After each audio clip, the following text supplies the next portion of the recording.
The question that I wish to raise today and posit to the nation is whether Mr. Watson Duke has actually effectively resigned from the THA from his post as Deputy Chief Secretary. The reason why I'm raising these questions, and I think it's of national importance, because if there is no Deputy Chief Secretary, then according to the THA Act, there can be no Executive Council. Because when one looks at the legislation in terms of the THA Act, and you look at what constitutes the Executive Council, it must include, because the legislation is mandatory, it says it shall include, and among the post that it says that it shall include, that includes the Deputy Chief Secretary. So it says, Section 33 of the THA Act says, the Executive Council shall comprise, and among the posts listed there is at B, the Deputy Chief Secretary. So if there's no Deputy Chief Secretary, at present there is no Executive Council capable of running and managing the affairs of the THA legally. So it is a conundrum which must be addressed and which must be analyzed and assessed in terms of the actions taken by the Assembly in the interregnum since Mr. Duke tendered his resignation.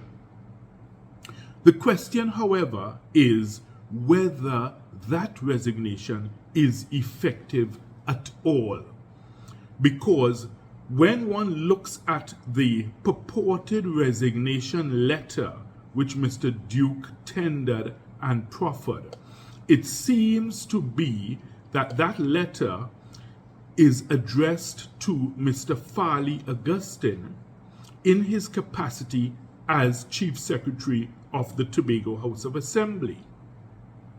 Now, if one considers the fact that Mr. Augustine is not the one who appointed Mr. Duke as Deputy Chief Secretary, and Mr. Augustine is not the one who administered to Mr. Duke the oath of office as Deputy Chief Secretary, then it begs the question as to whether a letter to Mr. Augustine purporting to resign your post as Deputy Chief Secretary is effective at all. That may be as effective as Mr. Duke writing the letter to maybe a family member or a neighbor and saying, I tender my resignation as Deputy Chief Secretary. Because if that's not the person who appointed you or who administered your oath of office, then sending a letter to them to say you resign may have no legal effect or efficacy whatsoever. The President, according to the THA Act, is the one who administers the oath of office to the Deputy Chief Secretary. In the past, we have seen persons who wished to demit that office have sent their letters of resignation to the President. Thus far, in the public space, there has been no evidence I have seen from Mr. Duke that he tendered any such letter of resignation to the President. In that case, the executives in the THA need to tread cautiously and not end up with this purported resignation letter being a poisoned pawn in this chess game that is being played out in the THA. They need to look carefully at the THA Act, look at the standing orders, because I, as an attorney at law, have perused the standing orders. I have checked other legislation. I have not seen any set procedure for handling the resignation of someone from the post of Deputy Chief Secretary. There are procedures set out in Section 19 of the THA Act which speak to the resignation of persons from being a member of the Assembly. So in other words, if you wish to give up your Assembly seat and therefore trigger the process for a by-election, there is a process set out there for you to tender that resignation.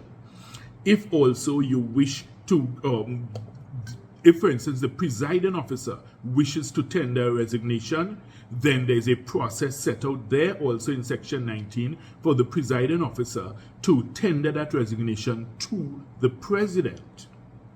So, extrapolating from that, given that if the presiding officer, who we must accept is an inferior post to that of Deputy Chief Secretary, if the presiding officer who has been administered the oath of office by the president is required by law to tender a resignation to the president in order to make it valid and effective, then the question arises, why would it not also apply, even though the legislation does not specifically set it out, why would it not apply also to the post of Deputy Chief Secretary, given the fact that Mr. Duke was administered that oath of office to Deputy Chief Secretary by the President? It was not administered by the Chief Secretary, and the Chief Secretary did not elect or appoint him to the post of Deputy Chief Secretary. That election would have taken place among the Assembly, comprising of the 15 Assemblymen. And of course, by law, if you look at the THA Act, the Assembly comprises the 15 Assemblymen, it comprises the 4 councillors and the presiding officer.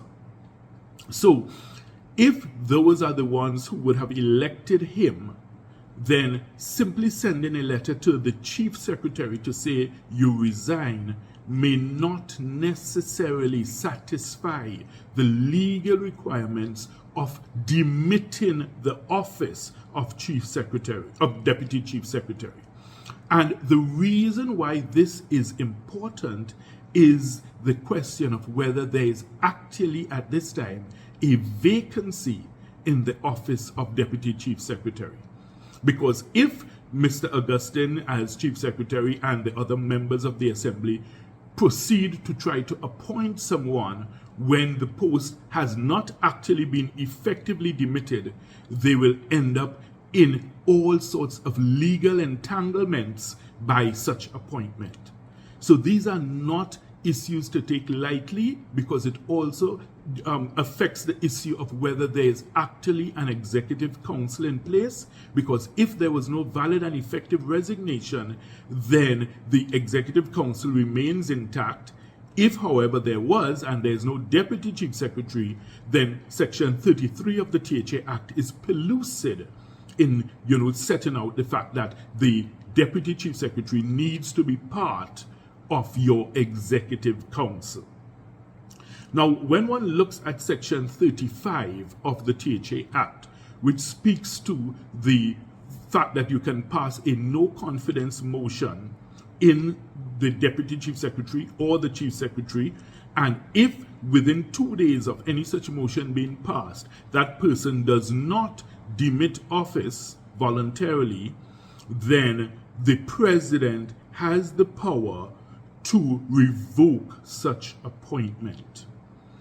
Now, the interesting thing is that if it is that you must resign within 2 days of any such no confidence motion, or the President shall revoke your appointment, it means effectively, if one is to extrapolate from the fact that the presiding officer has to submit a resignation to the President to be effective, and you must submit a resignation after a no confidence motion, and the President is the one who can revoke the appointment if you don't submit such resignation.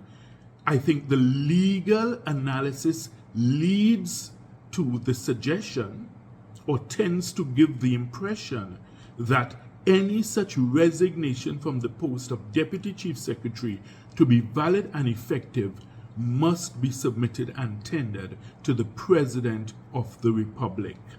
So this is something that we need to consider in terms of Mr. Watson Duke and what he has tendered here to the nation as his resignation. Thank you, and I wish the nation the very best as we try to navigate our way through this conundrum that has presented itself in the THE.